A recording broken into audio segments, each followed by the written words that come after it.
Dialer phones connected. Initiating broadcast signal in 10, 9, 8, 7, 6, 5, 4, 3, 2, 1.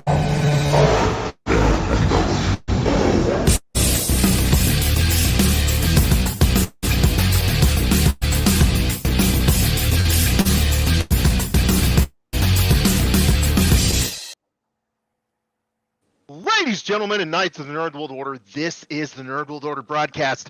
I am the man that you call Dukes, and to my right, it's all about the... Booyah! What's up? It's your boy, baby. And to my other right, weighing in at 178 adamantium-filled pounds, coming straight out of Krakoa, Alfonso X-Man Flores. Like Wolverine always says, did you get my point? And coming in on my other right, Derek, can you smell what D-Rock is cooking? Murray! What's going on, guys? Very, very excited to be back. I am super excited to have you back, Derek. Thank you once again for being part of this episode of the Nerd World Order broadcast. So, Derek wrote an article recently about the movie Surprise, Nope. surprise. I know. Everyone's shocked. And the thing is, dude, is like as soon I hadn't seen the movie when I initially read your article, so I was like, okay, well, you know, Derek is giving us a perspective, but he's not giving us spoilers. And so, you know what, ladies, gentlemen, and knights, this will be a spoiler-filled review of Nope. We're going to discuss everything. We're going to get into it, so you know. Feel free to enjoy this episode, but understand there will be spoilers from this moment moving forward. We're going to be discussing Nope. Let's see here. So I know Derek's seen it, obviously. Derek, do you want to give us a quick overview of your article? Yeah, I mean, I basically just tried to talk about, you know, Jordan Peele and his filmography, and just not, you know, I think one of the biggest hurdles that we have now is when Jordan Peele comes out with Get Out, it's really hard to want to watch anything. I mean, everything else is just automatically measured up to that. So I was trying to, you know, avoid just giving it this measure of, you know, oh, is it Get Out or is it better than Get Out? Because that's not really what he's doing here. He's not making that kind of movie. So, you know, I was really trying to get into just what the movie is, what it does well, what it doesn't do well. And I came away from everything in the article really feeling like this movie is going to be pretty divisive. And I don't think we're all going to agree. And actually, even if we all agree if we like it or not, I don't even think we'll all agree on the level of how much we like it. Because it's a movie that, and I said this in the article, but it's a movie, and Jordan Peele absolutely does this, but this is a movie that requires to talk about it after you see it. And love him or hate him, Jordan Peele makes sure that he makes a movie that you have to discuss afterwards. I agree 110%, man, and I think this is a great forum for us to discuss this movie. Let me start off by asking Alfonso. Now, Alfonso, you didn't see the movie, correct? I love that. It's so funny. Quite okay. Alfonso is the research expert. He's probably going to know more than all of us. However, you have seen a lot of Jordan Peele movies, have you not, Alfonso? Oh, man, Keanu, that's what I'm talking about right there. Nice. Dude. Interesting point. That is indeed a Jordan Peele movie that most people overlook. But what do you think about Jordan Peele's filmography as far as the movies he's done? You know, Get Out was amazing. I still haven't seen Us. I keep meaning to get to it, but you know, with a kid at home, my window of opportunity for scary movies is very small. And of course, I don't want to watch it too late at night because I'm a big baby. But you know, the man's he does great work with his comedy. I mean, right off the bat, he's just out there, you know. And there's a fine line between comedy and drama, I think. A lot of people don't really see it that way, but you know, I try to, you know, make it out like I'm a little bit of a funny guy, and but I know how I can be super dramatic too, according to my wife. But you know, this movie from the get go. I'm like, nope. I want to see this. You know, I like horses. Wait, why, why is Glenn a cowboy? Wait, what? Wait, I don't know if you'll like horses as much in this movie. Actually, what's with the right? Do you like Sorry, guys, my horses still? green screen just Nope. keeps falling. I don't know what's going on. I apologize. Continue. Yeah, totally cool, bro. You're fine. I'll fix it, Felix. So you see, the thing is, I wanted to watch this movie, haven't had an opportunity to. So I knew we were going to talk about it right now. So I just hit TikTok and I watched everything I possibly could about this movie, and I am super stoked. They had me at biblically accurate angels. You don't know how long my daughter has been telling me about biblically accurate angels. I'm like, what? She draws them all the time. It's ridiculous. I'll have to send you guys some pictures later. But when I heard about that, I'm in. Biblically. Yeah, Alfonso makes me think I didn't watch the movie I watched. I don't know what TikToks you watch, bro. Yeah, I didn't. I was see like, any of that. what? Okay. Did I watch Nope? What? Did I watch Okay. the wrong movie? What? So again, I didn't watch it. Was there something with a bunch of wings and a bunch of eyeballs that just looked like a blob of whatever? So see, here's the thing. Here's what's wrong with TikTok, bro. And I'll try to tell you. So That's like, with me. one day I was on TikTok and ChickfilA had a burger. Hey, it's a secret burger at ChickfilA. Right. So my son got off work and said, "Hey, Dad, I'm going to ChickfilA. You want anything?" I said, "Why, sure. There's a burger on the secret menu." He said, "Are you sure?" I said, "Yeah, I seen it on TikTok." Son's in the drive-thru. "Hey, yo, I'd like to get a burger." And they're like, "What?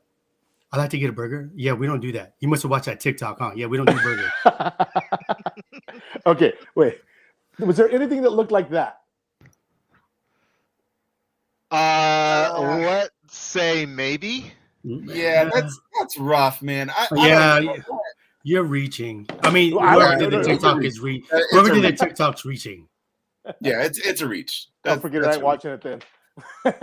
So let me not be TikTok, but kind of educate you a little bit, Alfonso. That's There what I'm is a here for. reference to the movie. What is it? One-eyed something purple people eater. Mm-hmm. So I believe that's probably where that reference was made from TikTok. Are you I watching mean, it? the film also opens on a Bible verse, so it's not like Yeah. So it's not like there's not. I mean, there is biblical allegory, absolutely, but I mean, there's no angels. Yeah. Wait, this is a Dogma? No, I was just thinking about that movie the other day too. I love that movie. So great. So Joe, what's your thought of Jordan Peele's movies? What I like about his movies is you know he's gonna give you some type of shock value. He's gonna do some, hey, look over here, but this is really going on over here. And I appreciate the style. He's different. So it's just like, Derek said, he's very different. He refers to some old movies in this one, like, E.T., just to name one of them, like he referenced. But he references a lot of homage to old school horror movies. But it's funny, Derek, you mentioned Get Out, but none of us said Us. So you got to wonder, like, how bad was Us? I know Alan didn't like it. I really liked Us. I'm one of the few people that actually like that movie. Yeah, but that's the one thing with Peele when he makes his movies. You're gonna, like you had said, there's gonna be decisive opinions on whether or not they like the movie, but it warrants something to talk about. Yeah. And you got me thinking too, because you had mentioned in your article that you would like to see him do a black and white movie. I'd be totally down with that, because I think if anybody can pull off a movie that's black and white, not Snyder, he did that one. I was just like, whatever. But yeah, if anybody can make a hit movie in black and white, I think he'd be one of the guys that could do it in that genre of movies that he makes. Yeah. Yeah, I think. I think the one thing that he does very well, and I said this in the article, is just his visual mastery of just being able to tell stories through nothing but visuals is It's incredible, and yeah, and like you said, I mean, you can tell that he loves these movies like E.T. and Mhm. Jaws and The Thing. All these horror classics. This is very much an homage to Mhm. all of that. But yeah, there's a lot of like you can just tell that he loves movies. And he loves movies so much that he wants to literally create the medium that we like, which is visual storytelling. And that's why I said, I mean, dude, give me a Jordan Peele movie that's black and white with no dialogue. It's just a silent film, and all it is Mhm. visuals and a killer soundtrack. And I'll buy my ticket right now. I don't have to know what the movie's about. I'll buy it right now. I'm in. Let's go. I totally agree. Matter of fact, he could have probably made Superman's mustache look a lot better. No. But not as good as mine at Comic-Con. So I'm going to have to agree with both Joe and Derek. Just that I feel like the thing that I like about Jordan Peele movies is they're so multi-dimensional. You know, it's like you can look at it just as a surface level movie, and it's great. It could be an action movie, it could be a horror movie. This one's being described as sort of a genre bender between both science fiction and also horror. But then at the same time, there's always this degree of social commentary in all of his movies, which is like, okay, wow, well, which is why we're having this conversation because, Mhm. we probably aren't going to get together to have a conversation about Jurassic World, but this movie makes you think, like, wow, what was he really saying? And the thing is, all four of us are going to have a slightly different vision of what he said. And that's why I really love his movies. And then I feel like there's a third way, which is, we're men of a certain age, right? So we grew up watching these movies, whether it be like E.T. or Jaws or The Thing, and he gives us pieces of those in the movies that we watch, where we're like, I see you, Jordan Peele. You're giving us what we want, but making it look fresh. I really Mhm. dig his movies, man. Totally love them. Not us, but all the rest. Hey, I got a question for you Us, guys. man. I got a question for you guys. So all these horror movies from back in the day, right? All these movies like even Jaws, I guess it is a horror movie, but like there was all the suspense, all this play in your head. You don't know what the monster is. You know it's out there. You got all this going in your head, and then finally towards the end you get the reveal, and and it was awesome because it was like, whoa, it's like your head will play so many more games than you'll actually Mhm. see. But do you think they did that because they were trying to draw that out of you, or you think they did that because they didn't want to do too many practical effects? I Uh, feel. Go ahead, Derek. Go ahead. I was Take gonna it. say it's a combination of both. Yeah. I mean, I know for a fact that mechanical shark was an absolute practical effects nightmare. Mhm. Like they absolutely hated working with this thing. It never worked. Like it was an absolute nightmare to make Jaws. Mhm. But and I think Peel very much taps into this when you talk about Alan, when you're talking about like social commentary and kind of building layers underneath that. Jaws is probably the biggest influence on this movie. I mean, when you get to the end and that final scene when she launches the big giant balloon and it goes up and he eats it and then it blows up. I mean, it's very definitive that he is like, no, Jaws is the movie I'm trying to remake. Like it Mhm. is very, very clear that Yeah. that is his influence. So I think there's some of that practical effect stuff, but I do think that one of the things that this movie does very well is create that really suspenseful atmosphere. Because we're never really sure what it is we're experiencing.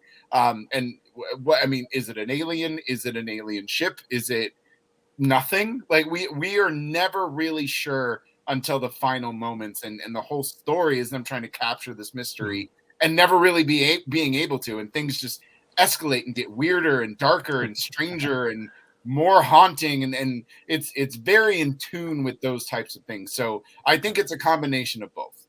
Yeah. I agree 100%. So, gentlemen, we're jumping into portions of the movie. Do we want to start with the story of OJ or the story of Jupe, or just intermingle them? Joe, what do you say?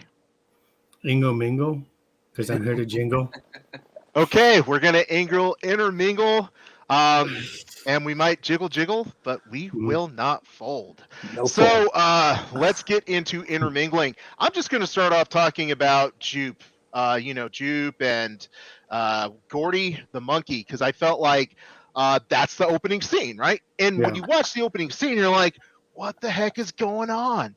I Mhm. came here to see aliens, and there's a monkey just running havoc. This isn't what I signed up for. Mhm. So initially, the Jupe story, uh, how did you guys respond to that? Like initially watching that, what did you think was going on? I thought it was another trailer. I got in there late, and they were showing trailers, right? And then so they showed the trailer with a monkey, and I looked over to my son. I was like, "Bro, I thought the trailers were done." And I'm sitting there watching it, and then I'm like, "Oh, this is the movie." Like you said, I was waiting to see some spaceships fly. I was like, I'm not ready to see a monkey kill someone. I was like, that looks like a cool movie. I didn't know it was the same movie at the time. Was it BJ and the Bear uncut? Yeah. That would possibly be the worst version of BJ and the Bear ever. Oh yeah. So Derek, did you have a bit of understanding when you went in, like that this is how the movie was going to start? No, but so I wasn't as taken aback by it when I first watched it, just because being familiar with Jordan Peele's work, you just kind of expect things like that. Us kind of happens in the same way. Even if you go back and watch Get Out, I mean, Get Out starts with, honestly, I can't even remember, to be honest, but yeah, Get Out starts with a kidnapping that we have no idea where or what or who or why. Like it is literally opens with somebody in a costume grabbing somebody, throwing them in a trunk, and then it just we never go back to that until like the third act of the movie. And so it's a very Peele thing to do. So I was more looking at it from a lens of like, okay, well, how is this going to connect to the overall story? This is clearly going to be important later. So strap in, we're going to get weird apparently. So that was kind of my initial thought. I don't know that it all comes together the way that he really wants to. So in this regard, I've really had to talk about it and dissect it. And honestly, especially with the Gordy stuff and all of this feels like one of those things you have to watch again to really understand what it is that he's trying to do. Because it's a different movie all throughout. And yeah, it's hard to unpack, and it's hard to understand why or how it fits. It does. I just don't think it does as well as Peele hoped or wanted to for a lot of people. Derek, I know this is going to be a surprise for you, but I'm going to have to disagree. Ooh, I'm excited. Let's go. Here's how I interpreted this movie. There's two different ways that I interpreted it. Number one, both the OJ character and the Jupe character are attempting to hold on to their relevance. OJ is attempting to maintain his relevance in order to maintain his father's legacy. And then and they're both using basically the previous successes of animals. So you have the Gordy animal that Jupe is using in order to maintain his relevance at first. And then you have OJ who's using the horses to maintain his relevance at first. Eventually, both of them try to maintain their relevance by using let's say the alien, the spaceship at this point, we'll call it that. So I feel like in that way, you have two men who are attempting to maintain their relevance in Hollywood. And the way that they do it starts off with animals, and then it transitions over to basically the alien later on. So that's the first way, that's the first cut that I got on this. And that's why I feel that thematically, they both work together very well. Second way that I look at it is, they talk about like man versus self, man versus nature. In this case, I feel like Gordy represented man versus nature. Gordy represented man's attempt to basically tame nature, and nature cannot be tamed. So I feel like that's what Gordy represented. And then I feel like, OJ was able to tame the horses. That was his thing. But at the end of the movie, there's one thing that he tries to tame, and you can walk away asking the question, did he have the same fate as Jupe, which is he was unable to tame this animal? So I feel like there's two different stories, but they're both interwoven so well because both characters have the same arc. I think if Jupe and Gordy wasn't in there, the movie would have been fine. I don't think they both coincide. I think it's two different stories going on. I would be cool to see Gordy and the monkey go at it in a different movie. To be honest, they didn't have to be in the same movie. So I have to agree, like, hey, you can do your little hoo-ha, look over here, and then come up with something to try to cover it up. No, bro, I think they could have made two separate movies for that one, man. Yeah, go for it. I've got a question because, of course, I didn't see this. Was Stephen Yeun's character, that's Jupe, right? Yes. Did Jupe ever end up on the ranch?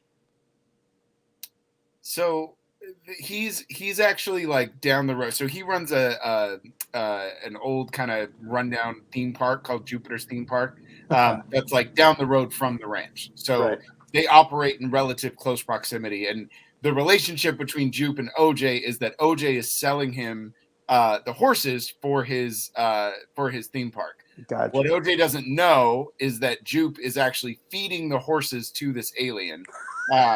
So OJ is thinking that he's able to sell these horses to him for use, and then he can buy them back. That's his motivation is to get his horses back for the ranch, but he keeps getting delayed and he keeps getting pushed back because Jupe is feeding his horses to this creature in the sky. Wow.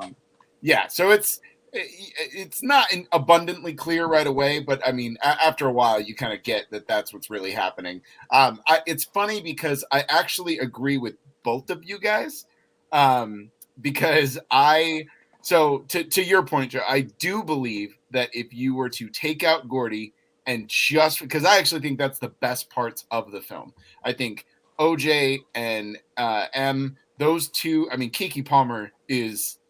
Amazing. My God, this is a breakout role for her. She is amazing here, and I think she's juxtaposed really well against Daniel Kaluuya's very kind of sunken in. So you can tell there's just a dichotomy of how they want to save things, and I think they're the best parts of the film. So anytime we're spending time with them, that they're my absolute favorite, and the film really takes off towards the end when.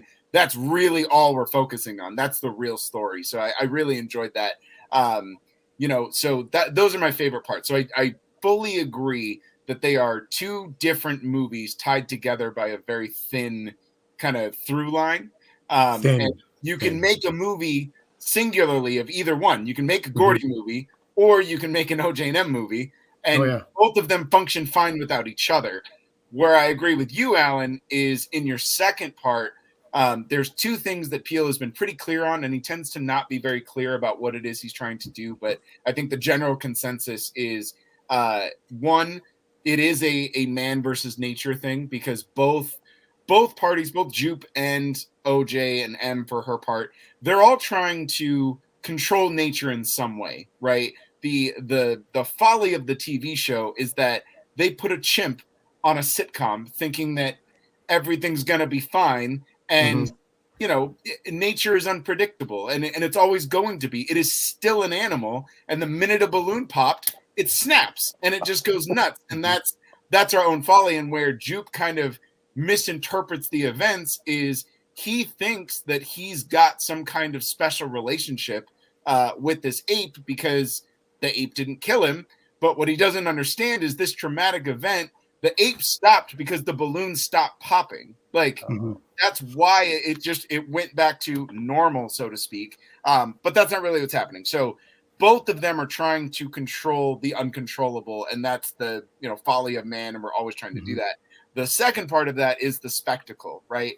All of our culture is hell-bent on creating the next spectacle. We're all chasing the next big thing, whether it's through social media, whether it's the world is on fire, whether it whatever. I mean the the TMZ character that shows up, at first I thought that was like the most ridiculous thing I've ever seen. But there's a great podcast where an ex-TMZ reporter actually talks about that scene, and he was like, no, that is 100% spot on. That man is exactly what TMZ guys are like. He would rather get the shot and die than miss the shot. Like, that is absolutely who they are, and that's how they treat people. So this spectacle chasing, and M kind of embodies that as well, because her whole way to solve everything is to capture spectacle. They just go about it in different ways, where she's just trying to capture the moment so that she can make money. Jupe is literally thinking that this is Gordy 2.0, and because he can feed it horses, it's not going to hurt him. And of course, that backfires, but he's still trying to transform it into a spectacle, and he hasn't learned his lesson. He doesn't realize that, like, and he, even when he's got a showroom where he invites people in to recount this tragedy and spend thousands of dollars to stay in a Gordy tragedy room. Like, he has never learned from what has actually happened. So in that regard, both movies work, and they're telling the same story, but that line is so thin. We have to have conversations like this in order to actually tie it together. You can't just watch the movie and be like, oh yeah, no, both of those work.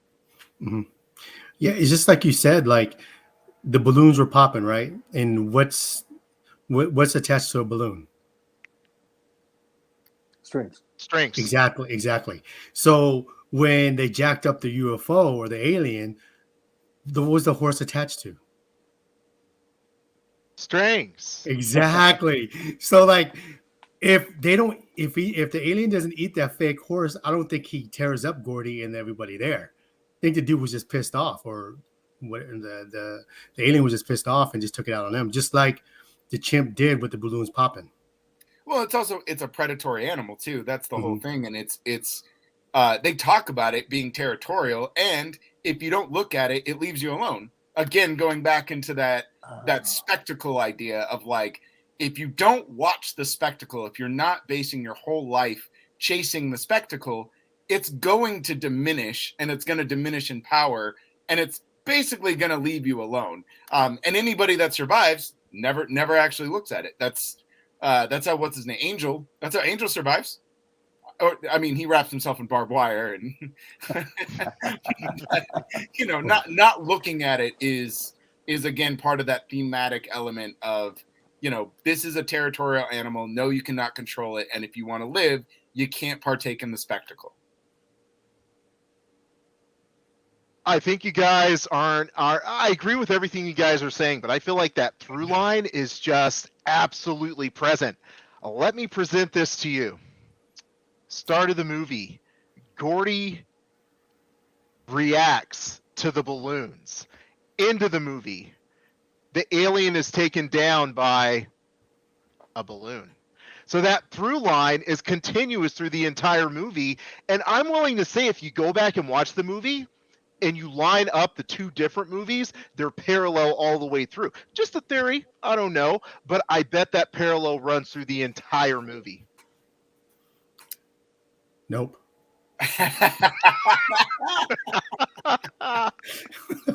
Yes, I love it so much. I would agree, except for the fact that I don't think the film, and this is blasphemy, because I think that Jordan Peele has an incredible editing team, and I think he does a great job. I think the way that the film is edited and narratively constructed takes away from connecting all of those dots. I think that there are because there are flashbacks that happen here where I remember watching it and just thinking, why is this here? Like, not why does the flashback exist, but like, why is this here right now at this moment in time? Like, this, there's so many different ways to move around these scenes and kind of change the way the narrative actually flows to make it flow a little bit better, to make that through line make a little bit more sense. But it gets real choppy until Jupe dies, honestly. Like, once Jupe leaves the movie and then we're only focused on one story, that to me is when I like shot up, sat to the edge of my seat, and I was like, fully invested in everything that was happening. So yeah, I think there's some strange narrative choices that I think they made in trying to, which is why I don't think both of them work as well. And I think that through line is pretty thin. Mm-hmm. You know, with it being so choppy, what do you think's left on the cutting room floor? Man, that's gotta be. Well, perhaps we'll get the Jordan Peele director's cut. One thing Restore that the Peeleverse. I would go for that. You know, one thing that Derek talked about that I have to agree with was this movie had me on the edge of my seat, like from beginning to end, even with the Gordy parts, because I was like, what's going on here? Is this kid gonna die? Oh my god, he's eating this woman's face. Oh, well, wait, this fool came out and is like, oh, I'll take care of the monkey. Bad monkey, bad Nope. mouse. Yes, like come on, my dude, just run. But Bro yeah. had the dope hiding spot though. I'm like, why are you gonna come out? He didn't know he was up there.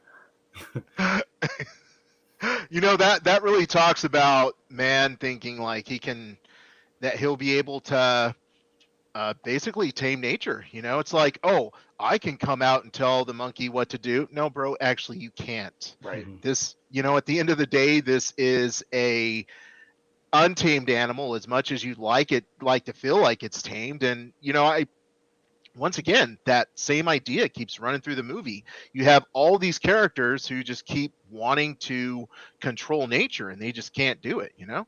Yeah. And you can see too, like, how mistaken he was, because not only did the balloon stop popping, but there's another idea that there was a sheet that was in between them. And so he was never actually looking the chimp in the eye. And so the chimp knew he was there, but he wasn't actually making eye contact, which again ties into the alien of actually looking at it, which is why the monkey kind of just did the fist bump underneath, because it's no longer being triggered, but it's also not perceiving him as a threat because it can't, it's not actually looking at him. It just knows that his presence is there. And obviously he misinterprets that to think that like he had a special relationship with the monkey, which is why it didn't kill him, which then translates into, oh, well, I have a special relationship with this alien because I feed it horses. And he's wrong on both parts. Hey, D-Rock, I got a question for you before I stick my foot in my mouth, right? Okay, you have pets, right?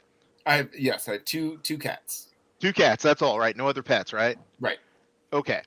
Let's see here. Joe, you have a dog. Alfonso, what do you got? I got step puppies, but they're not here. Step puppies. Okay, perfect. And I got this dog that just ended up at my house one day. Okay, here's my thing.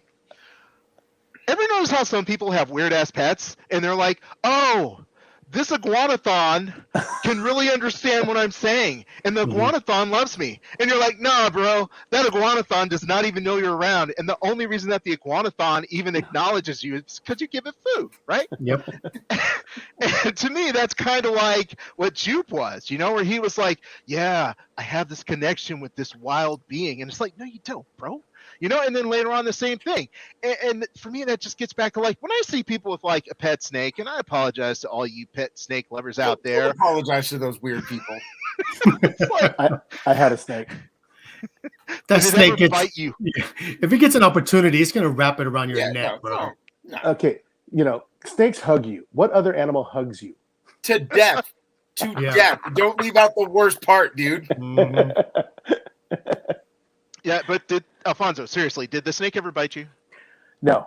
He was 8 feet long, and he was about to start eating bunnies, so I had to get rid of him because I could feed him a rat, I could feed him a guinea pig, couldn't feed him a bunny. Got it. Okay. Well, hey, you know, it still had its predatory nature, and at least you realized it. But I just think, you know, this is just side tangent for me. People with your weird ass pets, stop it. Those things don't like you. You're just feeding it. That's the only reason those things don't eat you. It's just like cats. Hey, my cats love me. How dare you? Just okay. I've never had a chimp in front of me, but is there a reason why you can't kick a chimp in his face? They're like gonna block it? eight Bro, times is he as gonna long block as you. it? Dude, the thing about chimpanzees, because, you know, I'm always watching documentaries that are just dumb. Chimpanzee is like, let's say, 20, 50 times stronger than a human being. So when you try to fight a chimpanzee and you try to kick it, that's just like kicking a rock, not a D-rock, a real rock. Yeah, but is he gonna block the kick? I mean, their head's not that soft. He'll get kicked, and it ain't gonna Right. bug him. It's not going to hurt him, bro. Huh. Yeah. You try ripping a face off. They really do that. Dude, they do that. I've seen the documentaries. They do it. Yeah, they're violent animals. You talking about faces of death? That's Red your documentary, asphalt. bro, from the Joe 80s. bringing us back to 1989. Hey, I Here's got another throwback. a question for you guys related to the Gordy story. There was the floating shoe. Did you guys recognize the floating shoe, and what the heck was that about? No, and that is probably the one burning question I haven't had a good enough answer for. Is that yeah. the one where the other shoe is going to drop? Is that what you No. guys are talking about? No, Oh, there was a no. Okay. It's so during this attack. So the way that it opens is we come in pretty much after the attack has happened. So we basically just see this chimp. There's a woman lying on the ground. We just see her legs.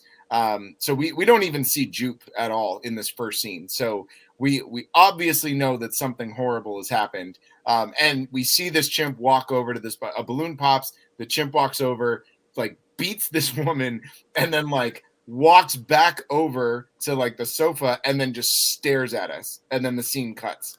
But during the scene, there's her shoe is literally standing upright, just in the most odd placement, like purposefully. Like it feels like that was supposed to be there, and it's just standing straight up for no reason.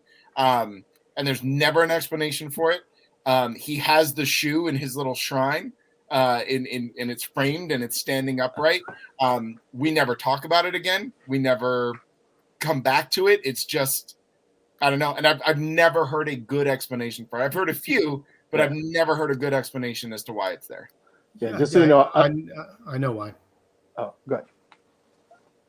Because the shoe that had fit on the girl, she got beat the hell up. So that's why her shoe was up, because this girl got beat up. So that shoe was standing up to let you know, because you couldn't see how much he beat her up. Just look at the shoe. Yeah, the big theory on TikTok is that, there's a saying, you're just waiting for the other shoe to drop, and that's basically all it was.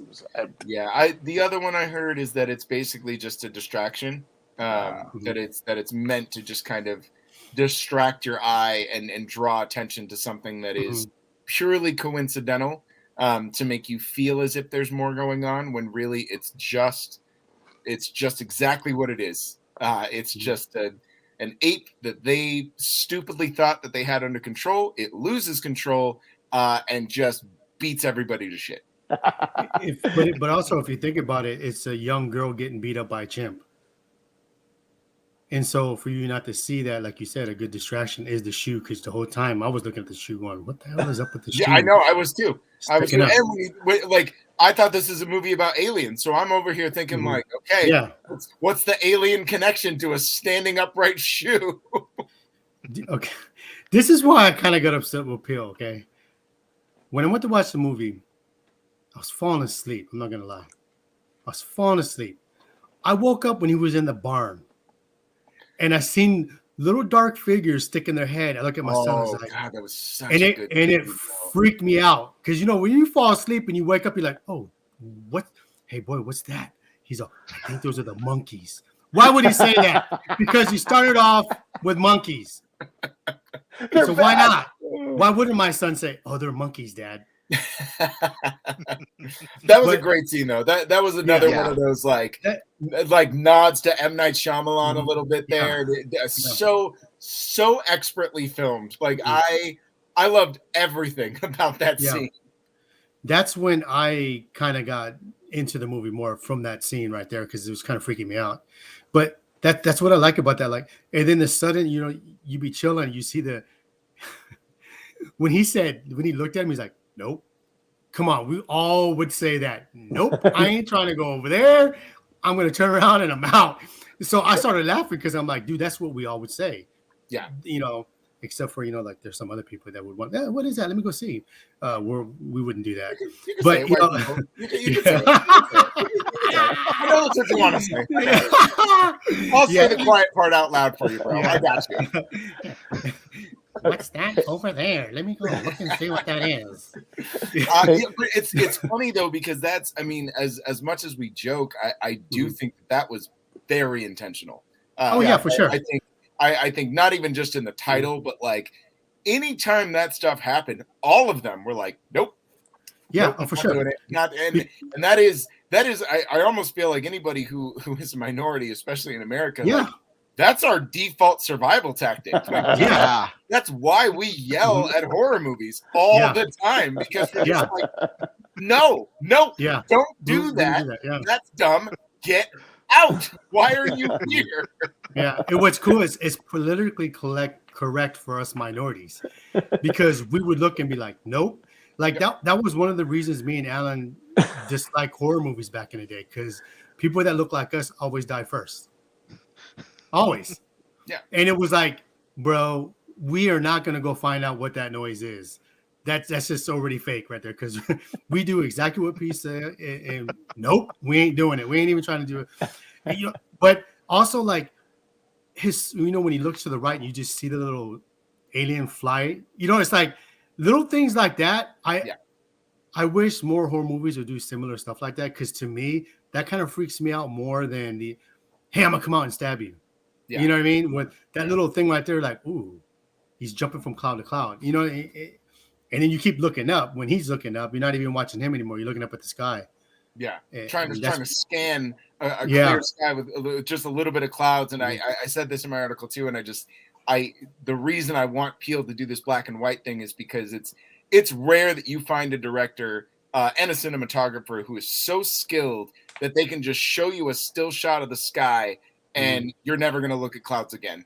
Like it is so terrifying and so haunting to just see clouds in a clear blue sky and be like, I'm afraid for my life right now.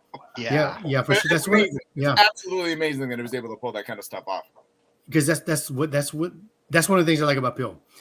You remember when we were young, like when Nightmare on Elm Street came out, like it dealt with dreams, and we were like, I'm not going to bed. Yeah.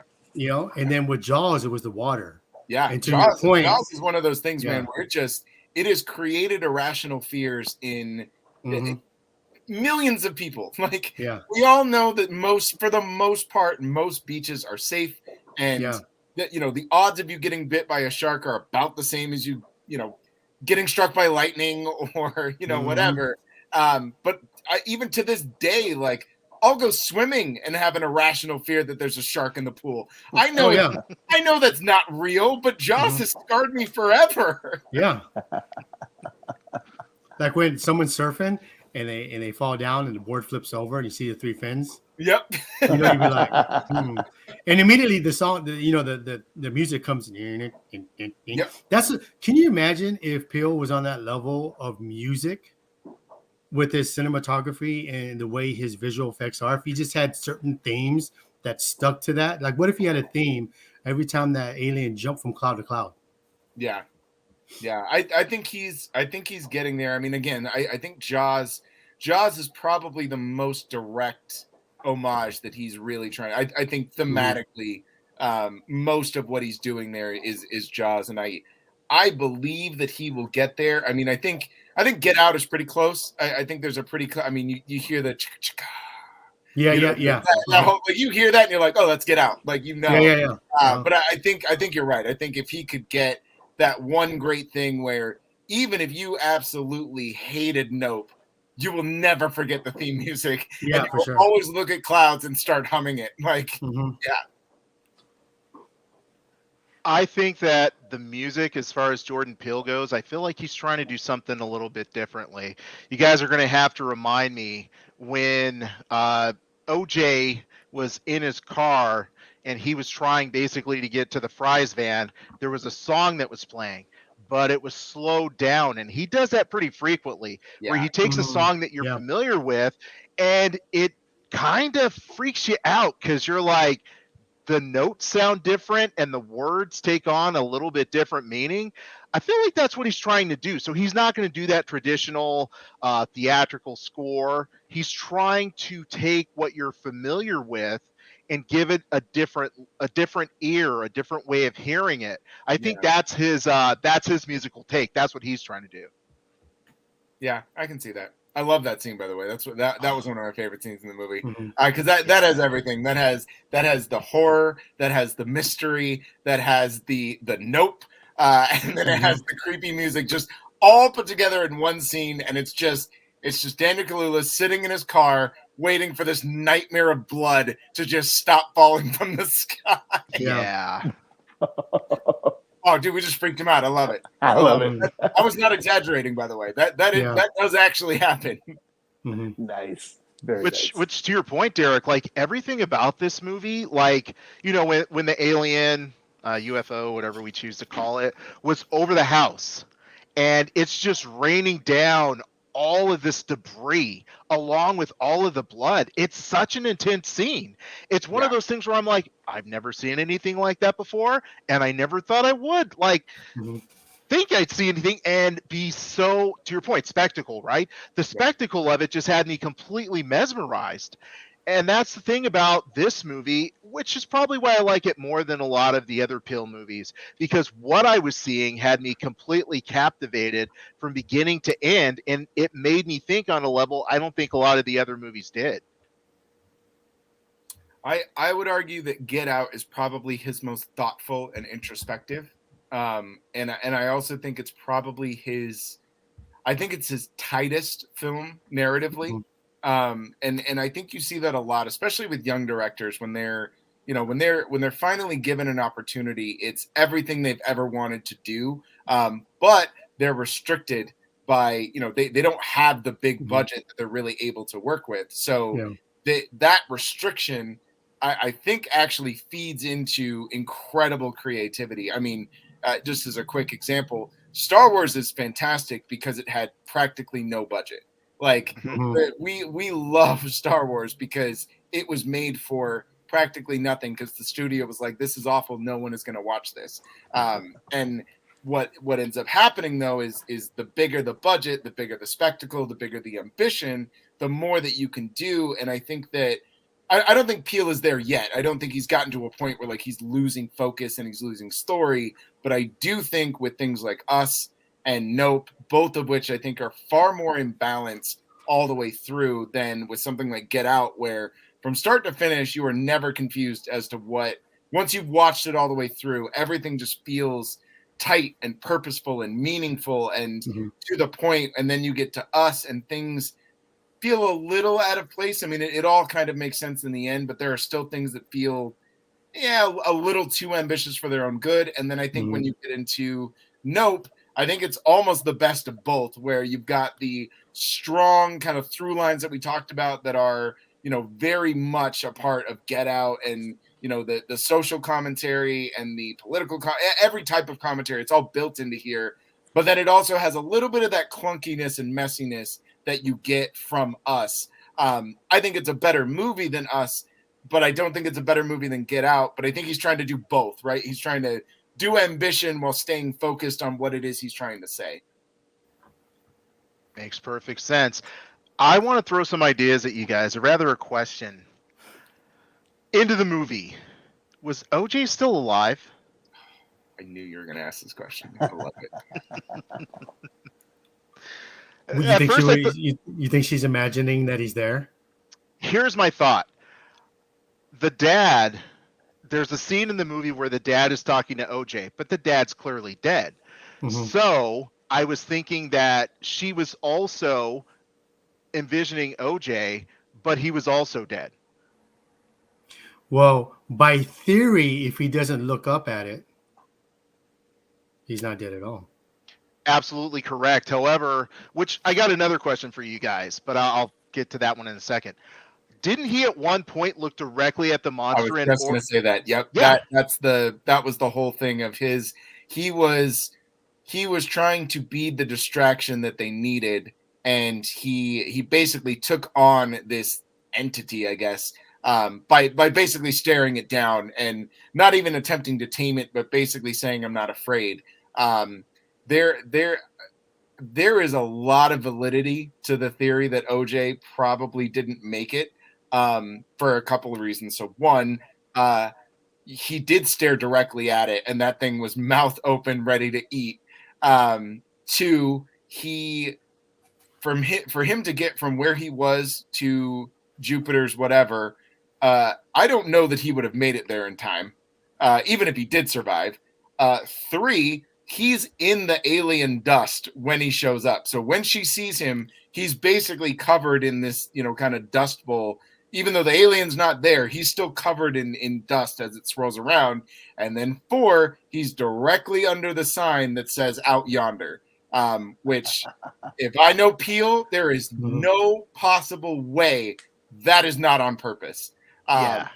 And the fifth part of it is there's a lot of that Western kind of heroism, especially to that character, that stoic hero that rides off into the sunset. And sure, he might have beat everything, but he's riding off to die. That is present throughout this entire film, and he is that character. So there is a lot of validity to the idea that he did not make it, and she did not actually see him. Because it's like the Butch Cassidy and Sundance Kid. Remember, it was a movie where they were arguing. No, he's riding off in the sunset. No, he's riding to his death. Yeah. What movie was that from? Oh, it's oh god. It wasn't Pulp Fiction, was it? No. It's not Pulp Fiction. It's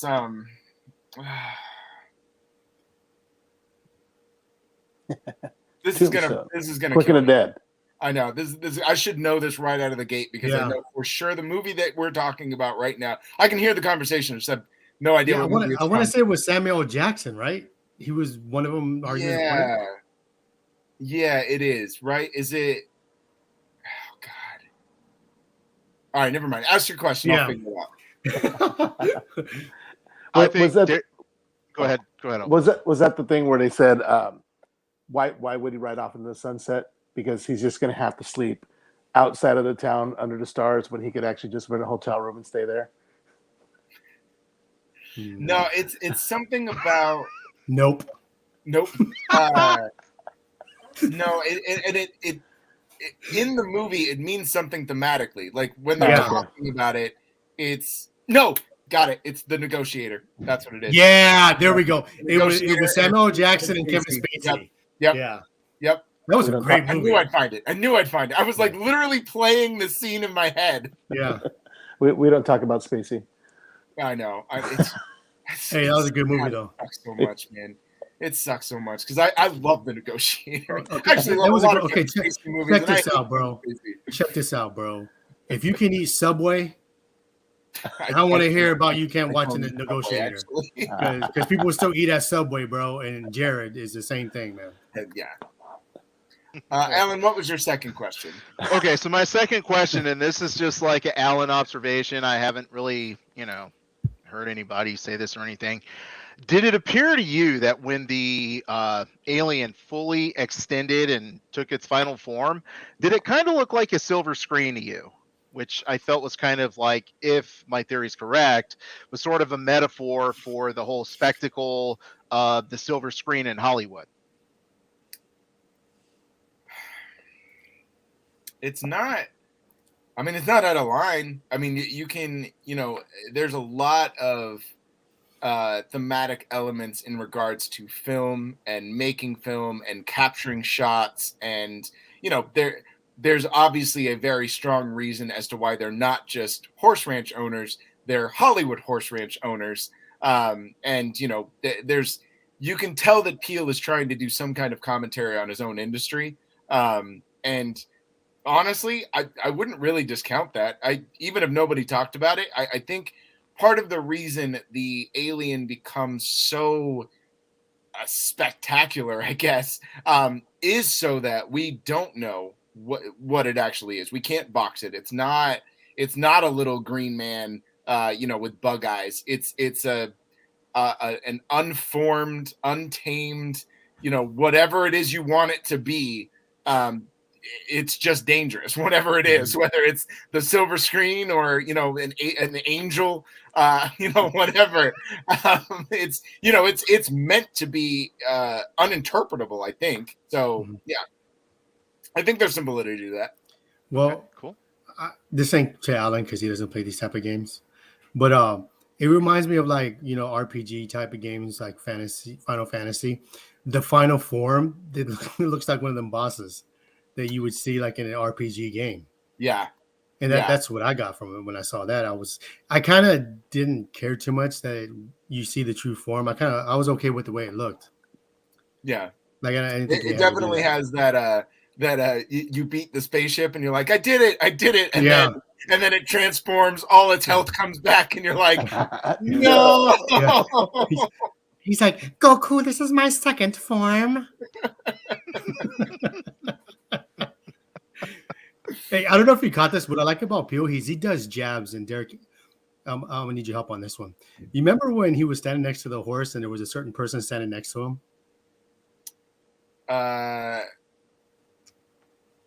Wait. It was Which the scene? actor. Oh, yeah.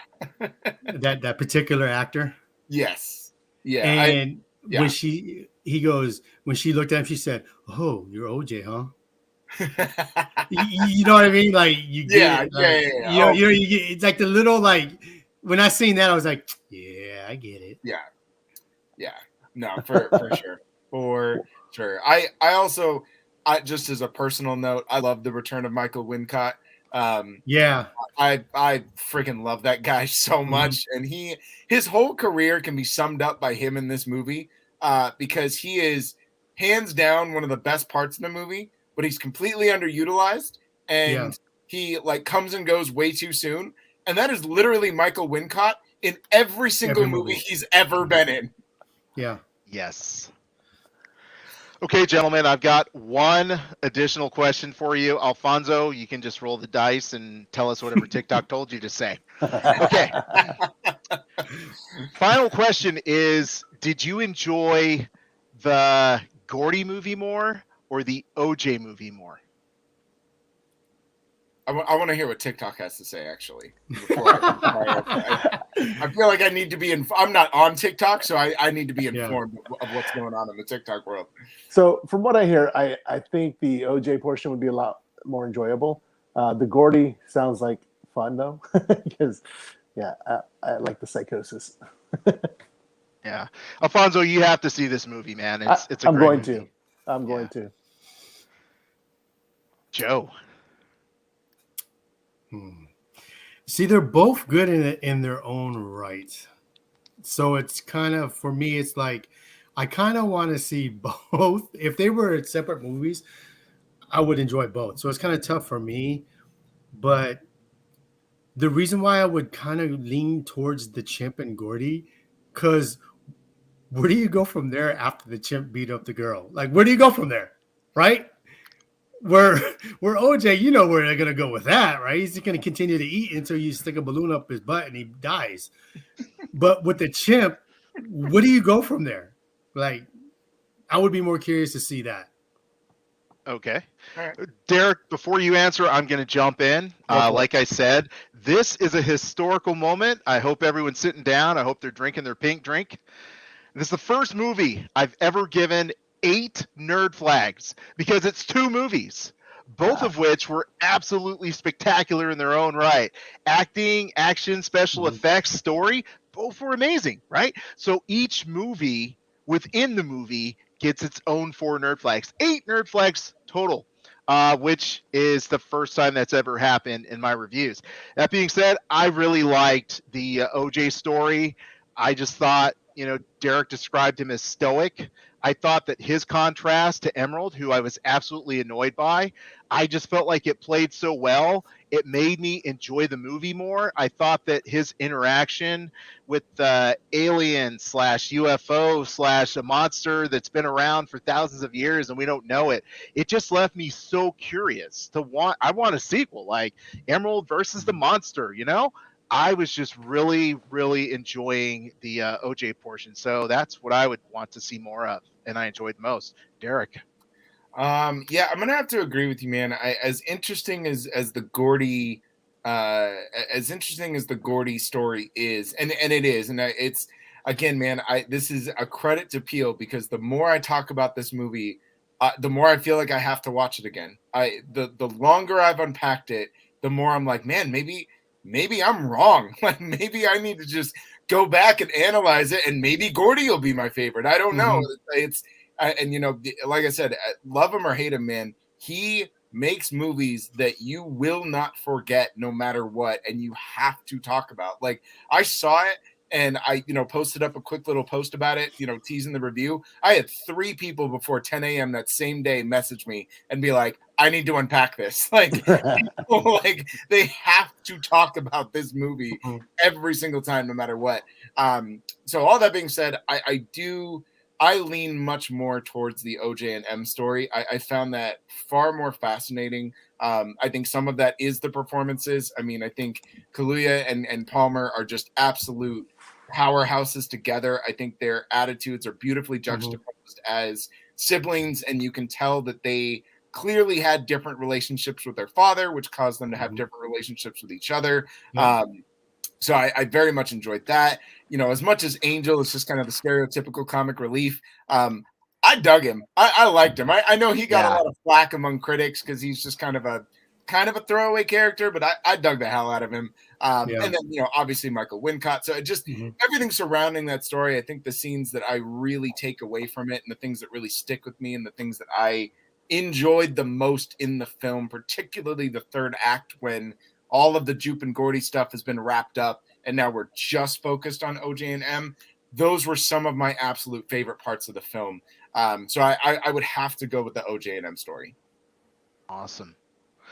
Derek, let me say thank you so much for just being a writer, period, man, because you know, I read your stuff and it makes me think, and you know, the guys will tell you I'm freaking illiterate, bro. I don't read. But when I see your articles, man, I'm like, okay, Derek has some good stuff. I always read your articles, man. So thank you very much for yeah, man. And thank you for being on the show, dude. Where can people follow you, find you, et cetera, and et cetera? Yeah, for sure. So you guys can follow me on Instagram and Twitter at DRock Comedy. That's DROK Comedy.